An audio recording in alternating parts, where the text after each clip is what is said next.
DK Shivakumar ಇವತ್ತು ತಮ್ಮ ತವರು ಕ್ಷೇತ್ರ ಕನಕಪುರದಲ್ಲಿ ಊಟದ ಬಿಡುವಿಲ್ಲದಂತೆ ಇವತ್ತು ತಮ್ಮ ತವರು ಕ್ಷೇತ್ರದಲ್ಲಿ ಓಡಾಟ ಮಾಡ್ತಾ ಇದ್ದಾರೆ. ಕೃತಜ್ಞತಾ ಸಮರ್ಪಣಾ ರ್ಯಾಲಿಯನ್ನು ನಡೆಸ್ತಾ ಇದ್ದಾರೆ.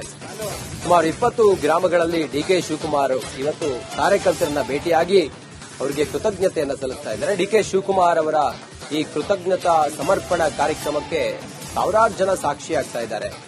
ಮಧ್ಯಾಹ್ನದ ಊಟದ ಬಿಡುವಿಲ್ಲದಂತೆ ಡಿಕೆ ಶಿವಕುಮಾರ್ ಅವರು ಓಡಾಡ್ತಾ ಇದ್ದಾರೆ. ಕನಕಪುರದ ಹಲವು ಹಳ್ಳಿಗಳಲ್ಲಿ ರೋಡ್ ಶೋ ಮಾಡ್ತಾ ಇದ್ದಾರೆ. ನೂತನ ಸಿಎಂಗೆ ಗ್ರಾಮಸ್ಥರು ಅದ್ದೂರಿಯಾಗಿ ಸ್ವಾಗತವನ್ನ ಮಾಡಿದ್ದಾರೆ. ಮೆಣಸಿನಕಾಯಿ, ಬೆಳ್ಳುಳ್ಳಿ ಹಾರ ಹಾಕಿ ಡಿಕೆ ಶಿವಕುಮಾರ್ ಅವರನ್ನ ಬರಮಾಡಿಕೊಂಡಂತಹ